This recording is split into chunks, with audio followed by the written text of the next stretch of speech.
todos los agentes se conocen, ¿no? Entonces, ¿qué ocurre? Que ningún agente va a abrir la boca, porque no interesa, porque si no se rompería el negocio clandestino, ¿no? Entonces, claro, ahí está el subterfugio. Coaching Bob. Hola poperos, aquí estamos en un nuevo vídeo. De Diario de los Frikis. Hoy con una nueva entrega de secretos de la industria del manga. Y hoy vamos a desvelar, bueno, y a contar qué es lo que ocurre con las exportaciones e importaciones de los mangas en distintos países. Bueno, como muchos de los poperos que estáis ahora mismo ahí sabéis y probablemente habéis consumido ediciones de un país que no, digamos, es el vuestro propio, es decir, de una editorial que viene de otro país. Y es eso lo que os vamos a contar. ¿Qué ocurre? ¿Realmente las editoriales japonesas permiten la venta de un producto entre distintos países? Bueno, pues ahí, sobre todo, donde tenemos que iniciar la explicación es en cómo se estaban haciendo las importaciones y exportaciones anteriormente, ¿no? Antes incluso de que aterrizase la industria del manga en Occidente, ¿no? Y es que las editoriales de libros de literatura normal, ¿no? Que no es manga, fuera de la industria del manga, pues sí que tenían un producto que es propio, que el autor sí que de alguna forma cede completamente la obra a la editorial. Y claro, al ser una obra propia de la editorial, pues la editorial puede venderlo en cualquier territorio del mundo sin ningún tipo de problema, siempre y cuando llegue lógicamente a ese acuerdo con el autor. Pero era lo normal, ¿no? Lo normal era, vale, yo te hago una obra, ¿no? O te presento una obra y la editorial lo que hace, vale, pues yo me quedo con esa obra y lo que hago es que te la distribuyo por cuantos más sitios mejor, lógicamente, ¿no? Es decir, que yo soy el cocinero de una tarta, ¿no? Sí. Y lo que hago es cocinar la tarta y dividirla en muchas porciones y decir, a ver, ¿dónde quiero que se venda esta tarta? Pues donde quieras, porque es mía y hago lo que quiera Claro, con ella. es que de hecho me interesa, ¿no? En cuantos más sitios esté, pues muchísimo mejor. Sin embargo, la industria del manga funciona distinta en cuanto a que la propietaria de los derechos no es la empresa occidental, sino que es la empresa japonesa. La empresa japonesa es la que llega al acuerdo con el autor, entonces es la editorial japonesa la que tiene la potestad de decirte dónde se va a vender y de qué forma. Así que, claro, ya estamos hablando de una cesión de derechos, no de una propiedad. Entonces la editorial occidental realmente no tiene una potestad para poder decidir dónde se va a vender. Esa potestad solamente la tiene la editorial japonesa o el autor en caso de que sea él el que maneje los derechos de su propia obra, ¿no? Digamos que no somos los propietarios ni los cocineros de esa tarta, sino que en este caso hay un autor que ha cocinado una obra, le ha cedido la tarta entera a la editorial japonesa y la editorial tiene el permiso de distribuir las porciones que quiera según considere. Importante, si yo tengo una porción de esa tarta porque es la que ha considerado que me va a dar para España, esa porción de tarta es únicamente para España. Claro. ¿Por qué? Porque ellos tienen en su porción de tarta una porción que va destinada a Argentina, a México, a cualquier otro país que ellos consideren. Oye, lo mismo al final, esa tarta no se la come nadie, quién sabe. Pero tienen ellos la potestad y la permisión de entregar o no esa potestad. Entonces, claro, si nos remontamos a la industria, como ha dicho antes Dani, a la industria del sector editorial, el sector editorial realmente es uno de los más potentes y en cuanto a hispanohablantes es el número uno del mundo, ¿no? Es donde más libros realmente se venden, pero recordad, la industria ha venido de un autor que entrega su licencia, generalmente su permisión, su derecho de obra a una entidad que es una editorial y la editorial tenía libertad de hacer lo que quisiera. Eso al cabo de los años ha ido mutando y modificándose y cada vez es más normal que un autor ceda una exclusividad por un tiempo determinado de unos derechos, pero no realmente toda una obra. En el libro es cierto que es distinto. Lo normal es que haya muchos autores de novelas o de cualquier tipo de publicación escrita que lo que hacen es ceder directamente su obra. Eso es muy normal. Y claro, ahí sí que la editorial tiene maniobra de lo que quiera para sacar merchandising, para variar los formatos que considere, pero siempre y cuando se acuerde con el autor. Si un autor va teniendo mayor bagaje, mayor importancia, lo normal es que el propio autor ponga límites de la tarta que ha cocinado y no la entregue entera a la editorial para que haga lo que quiera, ¿no? Entonces, bueno, recordad, hay dos matices distintos. Por un lado, ¿es legal distribuir un libro de una editorial, por ejemplo, española, en México, Argentina, Chile, Perú? Legalmente es legal. Ahora, ¿Se está respetando los acuerdos, las condiciones de un contrato? En este caso no se estaría respetando, por lo tanto, esa legalidad que a priori el sector permite estaría condicionada a las estipulaciones de un contrato, porque en el contrato se especifica qué ocurre en el caso de que tú vulneres esa cláusula. Por lo tanto, no hay libertad de mercado en una propiedad intelectual cuyo poseedor de la misma no es la empresa licenciataria, no es la editorial que le dan un permiso durante 4 o 8 años para sacar una obra, es simplemente una distribuidora de esa porción de tarta, no es la fabricante, por lo tanto no puede clonar la receta y crear nuevos pasteles. Lo que pasa es que ahí ya entraría la confusión de la editorial o la intencionalidad civilina que pueda tener, ¿no? Porque claro, ya tiene un producto hecho, ¿no? Un producto que ha fabricado esa editorial occidental, ¿no? O del país que sea fuera de Japón, ¿no? El problema es que tú fabricas un libro y el libro es propiedad tuya, pero la propiedad intelectual de la obra no lo es. Por lo tanto, aunque el libro sí sea de tu propiedad, realmente tú no puedes hacer lo que quieras con ese libro. Tienes que, en cualquier caso, pedir permiso o licenciarlo para el país donde lo quieras vender, ¿no?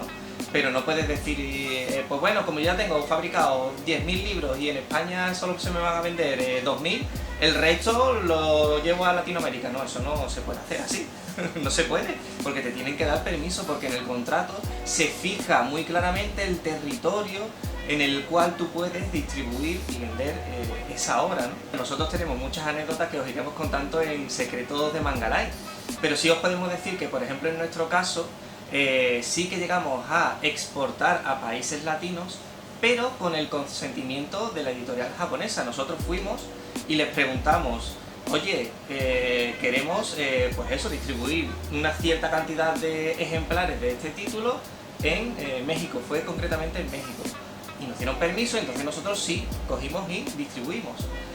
Pero ¿qué ocurrió? Que nos dimos cuenta con el paso del tiempo de que había mucho material que nosotros no habíamos dado potestad para poder distribuirse, y que de repente nos dábamos cuenta que nos llegaban mensajes de lectores latinos que nos decían que el producto, que X títulos estaban por allí, pero nosotros no nos habíamos enterado.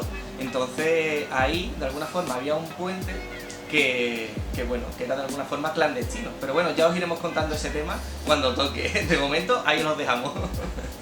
Ahora, ¿qué puede ocurrir para que una publicación se salte a la torera, como decimos aquí, sí, esta norma? En primer lugar, puede ocurrir, bueno, la opción más fácil es acordarlo, decirlo directamente al propietario de la licencia: quiero publicar esta obra y distribuirla también en tal país. Pueden darte permiso. Como ha dicho Dani, a nosotros nos lo concedieron.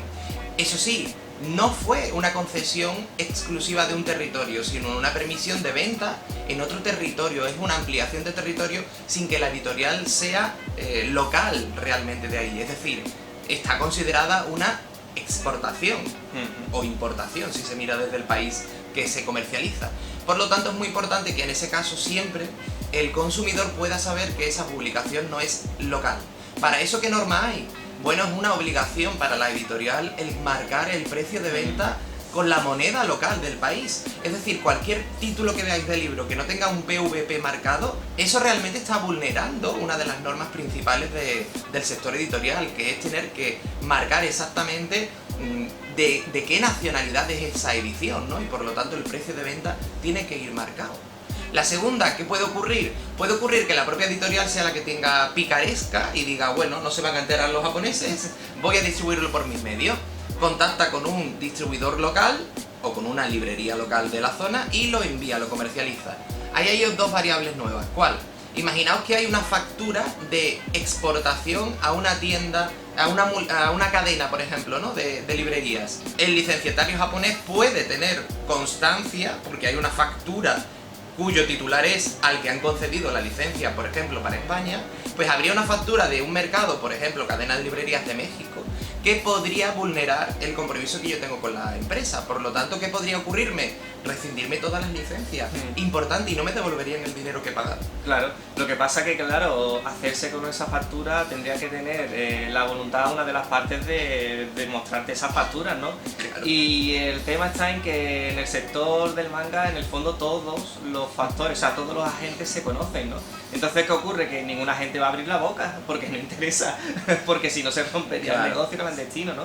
Entonces, claro, ahí está el subterfugio, y aunque la las editoriales japonesas puedan saber que eso se hace, pues realmente poco se puede hacer en ese sentido. Claro, tendría que haber una intención por una de las partes, pues de sobornar o chantajear a la otra. Entonces sí les interesaría que se enterara el licenciario japonés, ¿no? Y eso también ocurre.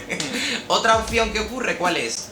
Pues que el editor español directamente, si ha contratado a un distribuidor que formalice esa venta, pues oye, sería el distribuidor el responsable de la exportación. Por lo tanto, digamos que el editor japonés no va a tener constancia real de que hayas vendido voluntariamente un número X de ejemplares para un país que no es el territorio que tú has, digamos, firmado, ¿no?, en tu acuerdo. Es cierto que ahí, entre comillas, pues digamos que es más difícil. Otra opción que puede haber, ¿cuál es? Que la editorial no tenga intención de vulnerar ninguna estipulación del contrato, pero uno de sus distribuidores tenga intención y tenga los canales para vender en un territorio distinto. Porque claro, imaginaos, si en España se venden 800 ejemplares de una obra, pero si lo vende en México, pues se venden 2000, pues el distribuidor va a pensar que ese canal quiere aprovecharlo. Por lo tanto, podría ocurrir también que ese distribuidor, sin que la editorial se entere, distribuya ejemplares a ese territorio. Nuevamente, dos opciones. Una, que lo haga con la tirada del distribuidor que le ha suministrado, por lo tanto, el editor va a estar muy contento porque en vez de vender 800 va a vender 1600 y evidentemente, aunque no se entere en qué territorio lo ha vendido, pues bueno, le llega el importe, por lo tanto, muy contento. O dos, y esto también es común, el distribuidor puede ser que tenga una red para poder dar viabilidad a esos canales. Aquí que hablamos de imprenta. Entonces, ¿qué ocurriría? Que la imprenta, sí que el editor lo sepa, puede suministrar una cantidad X de ejemplares al distribuidor y el distribuidor puede hacer uso libre de ellos porque nadie tiene constancia de esa cantidad de ejemplares. Vamos, una putada. Una putada, y también os contaremos cómo eso nos ocurrió a nosotros, ¿no? De todas las opciones que os estamos hablando, realmente tenemos conocimiento de causa, ¿no?, de cómo funcionan cada una. Y bueno, ¿cómo te enteras? ¿Cómo solucionas eso una vez que se ha propiciado? Ahí está realmente un verdadero conflicto, porque digamos que sin tú saberlo, si hay una conexión entre varios agentes para estar a favor de crear un submercado para ganar mayor dinero, pues la verdad es que a veces es muy complicado, porque si te opones a ello, probablemente lo que va a ocurrir es que algunos de esos agentes van a querer que te rescindan las licencias para poder tenerlas nuevamente en una marca que sí puedan obtener viabilidad con este tipo de subterfugio. No sé si nos estáis pillando, imagino que sí, ¿no? Sí. Lo ideal, como siempre decimos, si tienes una editorial, es que tú tengas la posibilidad de manejar cuantos más factores de la cadena, mejor. Y se puede hacer actualmente, hay muchas formas de poder hacerlo sin tener que desembolsar una cantidad de dinero enorme. Y además es que es fundamental, porque eso es lo que te garantiza que realmente tú tengas un beneficio que te llegue, primero que sea limpio y real, y después que no tengas ningún tipo de problema después añadido por no haber controlado precisamente pues esos puntos que son tan importantes, ¿no? Recordad que la relación entre el editor japonés y la empresa licenciataria se basa fundamentalmente en la confianza. Por lo tanto, si vulneras ese principio fundamental para ellos, puede ser que coartes totalmente tu vida editorial, pero también a la misma vez tienes que entender que para muchos de los colaboradores con los que como empresa estás trabajando, lo que realmente le interesa es la ganancia económica. Por lo tanto, tienes que crear un equilibrio entre respetar y tener confianza y hacer las cosas pues según tu compromiso real, ¿no?, con el editor, pero también no defraudar a tus agentes sin pasar a la ilegalidad ni tampoco al subterfugio. Algo que a veces se torna muy complicado, a menos que la propia editorial tenga sus propios canales de distribución. De todas formas, aquí os podemos decir también una cosa muy interesante y estar atentos al canal, porque muchas veces puede ocurrir que una empresa tenga sus propios canales de distribución propios y tenga una actividad normal, y sin saberlo puede ser que esté creando un canal de distribución, de exportación a otros países, y verse después posteriormente en un problema, porque ¿qué ocurriría si una empresa contacta con un distribuidor, por ejemplo, de México, que aparentemente es un distribuidor totalmente al margen del mercado español, le das una cantidad de ejemplares y de repente llega el periodo de pago y no te liquida? Puede haber un problema importante, porque puede ser que sea un monto de suma económica curiosa, y a veces esa estrategia se utiliza para que con el acuerdo que ese distribuidor aparentemente de México, que no tiene nada que ver con España, tiene con otros distribuidores en España, pues potencien de algún modo el hecho de que tú tengas que entablar una negociación o un acuerdo de colaboración en tu propio país, porque de algún modo te has metido en un agujero sin darte cuenta. Claro, para eso lo fundamental es que puedas blindar lo máximo posible el contrato que tengas de exportación, ¿no?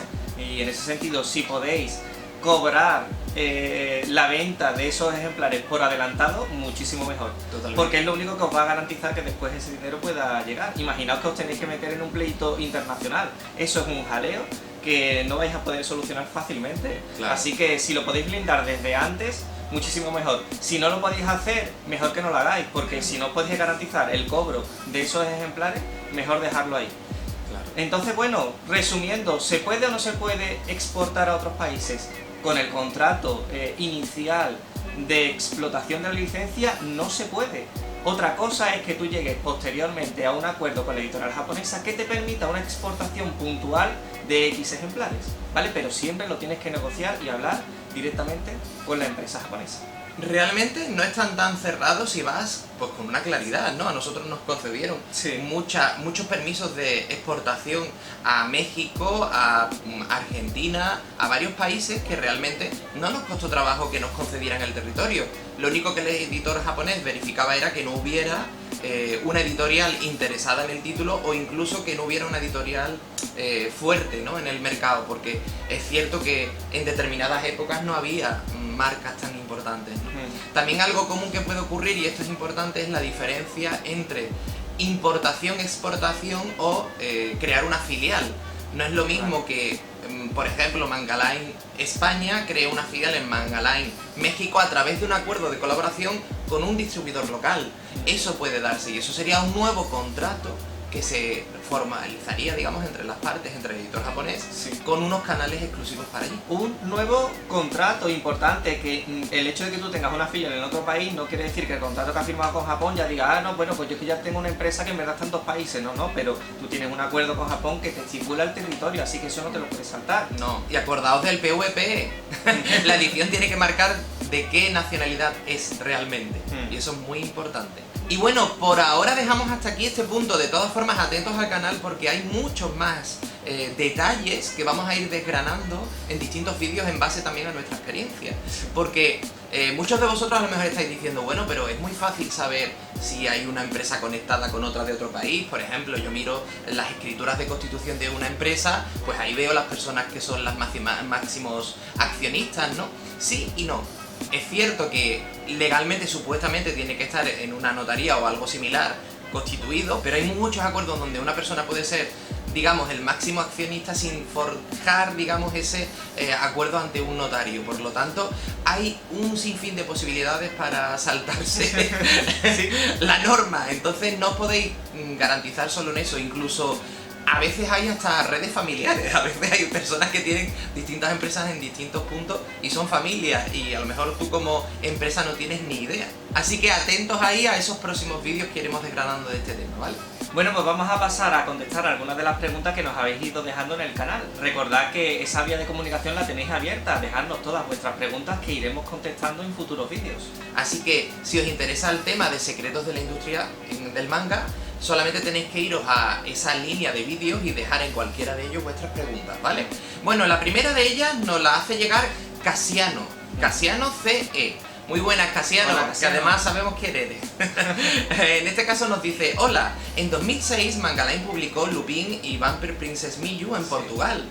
¿Por qué lo hicieron y por qué no funcionó? La serie es muy interesante, continúenla, por favor. Bueno, es muy interesante, Casiano, y la verdad es que, hablando de este tema, no sé si muchos lo sabéis, pero Mangaline creó una filial en Portugal. Realmente llegamos a un acuerdo de colaboración con un grupo de personas locales de Portugal que estaban interesados en explotar el sello Mangaline y a través nuestra adquirir licencias. Llegamos a un acuerdo tras un año de negociación, nos pareció muy interesante, todo a priori estaba muy bien, se formalizaron todos los contratos, hablamos con la editorial japonesa, en este caso con Monkey Punch de forma directa, y por otro lado con Akita Shoten, donde realmente no fueron las únicas, también hubo más series que estaban licenciadas para Portugal. Hicimos una licencia, en este caso no fue una exportación, sino que se generó la filial en Portugal y hablamos con las editoriales y autores japoneses para que nos concediesen la licencia para el país. Fueron nuevos contratos, ¿vale? Por lo tanto, no es una ampliación del anterior, es un nuevo contrato con una garantía mínima nueva. ¿De qué se beneficiaba el equipo, digamos, portugués? Pues que no tenían que partir de cero, directamente a través de nuestro bagaje del sello y de los contactos, en todos los sentidos, se beneficiaban, por un lado, de tener un sello que desde el principio pudiera ser potente. 2, de todos los contactos que teníamos a través de autores y editoriales, por lo tanto cualquier título que quisieran publicar estaba bastante sencillo a través nuestra. Y 3, se beneficiaban también de todo nuestro equipo editorial, tanto la edición como el canal de impresión, las propias imprentas, ¿no? Por lo tanto se forjó, digamos, ese acuerdo, se empezaron a vender los primeros títulos y el sistema era muy simple. Ellos solicitaban formalmente una petición, se firmaba el acuerdo de licencias, nosotros firmábamos con ellos una cesión para la filial en Portugal y una vez que eso se realizaba nos daban una orden de impresión de cantidad de ejemplares, lo imprimíamos en nuestras imprentas y lo enviábamos a Portugal para que se distribuyera de forma local. ¿Qué ocurrió? Fácil. De repente el equipo de allí, nacional, cuando todo estaba muy bien, desapareció. Cambió de domicilio, no había cómo contactarlos y de hecho hasta el día de hoy hay una vía judicial abierta que no tiene solución todavía. A ver, hay que decir que antes de desaparecer este equipo sí que nos llegó cierta información de que las ventas no estaban siendo del todo buenas. Y es que el problema fue que por lo visto no había hecho un estudio de mercado lo suficientemente bueno como para ver que realmente las ediciones que en España estaban funcionando, en Portugal pues no funcionaban de esa forma, porque era un mercado más reducido, porque no estaba tan especializado y porque no había una venta, un canal de distribución lo suficientemente claro como para vender ese tipo de productos. Entonces, pienso yo, y esto no lo sé porque ya os decimos que desaparecieron, que el tema fue que las ventas no fueron las esperadas, cayeron, no tenían la posibilidad de poder pagar la imprenta con esos beneficios y pues al final desaparecieron por ese motivo. Tenía que ponerlo de su bolsillo y no quería, probablemente. Sí, porque nosotros hicimos un estudio de viabilidad en cuanto al equipo promotor y la realidad es que era muy solvente. El problema es, bueno, un poco lo que dice Dani, a lo mejor estaba hasta acostumbrado de algún modo de tratar con este tipo de negocios, no lo sabemos. ¿Qué aprendimos nosotros de eso? Pues que ahí nuestra función fue simplemente de acuerdo de colaboración sin hacer un estudio de mercado, porque nosotros nos dejamos, digamos, guiar por el estudio que supuestamente ellos habían hecho en ese territorio. También hay que decir que estamos hablando que esto fue en el año 2006, han pasado muchos años y es cierto que Portugal a día de hoy tiene un fandom mucho mayor que el que había en 2006, ¿no? Y sobre todo lo fundamental es que al parecer no tenían unas vías de distribución fuertes, cosa que a nosotros nos informaron que sí. Entonces, bueno, al final tú tienes que confiar en lo que te dice un equipo y después puede darse el hecho de que no funcione, ¿no? Ahí aprendimos mucho y por eso, a día de hoy siempre os lo comentamos, ¿no? Hacemos funciones de orientación, por lo tanto, cualquier persona que ve este tipo de vídeos, que esté en algún tipo de proyecto o quiera iniciar algún tipo de proyecto del sector del manga anime, nosotros podemos daros sesiones de orientación sobre este aspecto. Ya no vamos a hacer una función de empresa, ¿vale? Pero sí de todo lo que se tiene que dar por detrás de viabilidad, de análisis y sobre todo de ideas innovadoras e incluso de algún tipo de contacto, ¿no? Pero es muy importante que sepáis eso, que sois vosotros los que tenéis que hacer el estudio de campo en vuestro territorio, ¿vale? Por eso es fundamental. Bien, y otra pregunta que viene y la realiza Marco Polo, que nos dice lo siguiente: hola, ¿cuál fue la mayor cantidad de tiempo que les dieron una licencia y cuál la menor?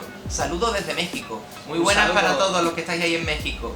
Bueno, realmente, la licencia que nos dieron antes, ¿cuál fue, Dani? La más rápida. Quizás fue Maihime, que nos la dieron básicamente a la par que salió la obra en Japón. Fue súper rápido y es que Akita Shoten estaba muy interesada en que nosotros la publicásemos aquí en España, porque teníamos una relación súper buena con ellos, nos trataron siempre súper bien. Entonces, en cuanto vieron esa obra, que ellos tenían puestas unas expectativas tan grandes en ella, tanto en Japón como fuera de Japón, pues nos lo comunicaron inmediatamente y bueno, nosotros en cuanto nos lo comunicaron hicimos esa propuesta formal y bueno, fue nada, lo que tardaron. Es que lo hicimos antes de que saliera el primer tomo, o sea, sí. Imaginaos, ¿no? Realmente fue todo un hito hacer un acuerdo antes de publicarse ni siquiera el primer número. Sí. Y después la que más tiempo tardamos realmente Hay otras que tardamos mucho tiempo y que cuando nos la concedieron ya finalmente no la pudimos publicar, que esas serían las que irían aquí, pero como no las publicamos, pues tenemos que decir GTO. GTO que quizás pues tardó aproximadamente 8 meses, porque nos pidieron muchos estudios, muchos análisis de mercado, que la verdad es que todos se los dimos y nos vino muy bien, ¿no? Sí, sí. Y quizás fue la que fue un poquito más dura, ¿no? No tanto en concederla como que en ellos tuvieran claro que podía ser viable, ¿no? Y un éxito. Y de esas imposibles, pues bueno, podríamos decir La Espada del Inmortal, que tardó un año más o menos, pero que finalmente no la pudimos publicar porque estábamos en el paréntesis de las ediciones paralelas de Berserk y todas estas. Y después la última pues sería 3x3 ojos, que nos lo iban a conceder ya en la última etapa editorial, que finalmente pues no pudo ser. Y que esa llevaríamos desde el comienzo, porque ya desde que negociamos Clover ya le propusimos editar 3x3 ojos en tomos dobles, ¿no? No, sí, es que nosotros fuimos a Cabancha a hierro, ¿no? Como se dice aquí, porque es que llegamos y dijimos, oye, 3x3 ojos que la quiero. Nos dijeron, oye, espérate, ¿dónde va? Además iban a ser ediciones dobles de los tomos originales, no había una Bunko en aquella época, y les pareció muy buena idea para agilizar el ritmo, pero bueno, se quedó ahí. Sí. Coaching Bob. Bueno, Popero, pues como siempre os pedimos que nos dejéis en comentarios si ha llegado a vuestro país una edición de otro país y qué pensáis sobre esa edición. Si realmente pensáis que hay una licencia detrás, un contrato de exportación, o pensáis que se ha hecho de escaqueo, ¿no? ¿Tú sabes cuánto van a escribir? Bueno, por eso que escribí. A ver, hay países que hay más ediciones de España que de otro lado. Sí, totalmente, vamos. Por eso que nos interesa mucho saberlo, dejadlo en comentarios. Ahí las especulaciones al aire. Y bueno, recordaros como siempre que este canal es abierto, podéis dejar vuestros comentarios y sobre todo es vital para nosotros que compartáis este tipo de contenido a vuestro grupo cercano, ¿no? Porque realmente este canal, si queremos ir creciendo, va a ser gracias a vosotros, a que, digamos, el boca a boca, como se suele decir aquí, haga su efecto y que cada vez haya más otakus de cualquier parte del mundo que pueda disfrutar de los secretos de la industria y sobre todo de todo lo que compartimos en este canal de temática friki. No hay ni una sola persona o agente editorial de la industria que os vaya a dar esta información tan de primera mano, porque una empresa que esté metida en el sector evidentemente no va a hablar de estas cosas, así que ya sabéis, esta información realmente es muy buena y muy importante. Está mal a lo mejor que lo digamos nosotros, no es así, pero es cierto, es una realidad, ¿no? Es una información que de otra forma no os va a llegar, así que de vosotros también depende que esto cada vez llegue a más personas, así que os animamos a ello y bueno, os damos las gracias por adelantado, ¿eh? Sobre todo aquí una mención especial, por un lado a Mangatuber Leo, que estuvimos haciendo un directo en su canal, así que muchísimas gracias desde aquí por brindarnos esa oportunidad de tener un ratito de coloquio. Fue muy interesante y os lo vamos a dejar por aquí en una etiqueta para que lo podáis ver si no lo habéis visto ya. Y por otro lado también dar las gracias a San Machan, que tiene también su canal de YouTube y que aunque no hemos hecho ninguna colaboración, la verdad es que siempre que puede nos ayuda a difundir vídeos como este, ¿no? Así que bueno, desde aquí a vosotros en especial hoy en este vídeo os queríamos dedicar este saludo. Muchas gracias. Muchas gracias y bueno, hasta aquí el vídeo de hoy. Así que nos vemos muy prontito con nuevos vídeos de secretos de la industria del manga. Así que recuerda, ¡no te comas el coco!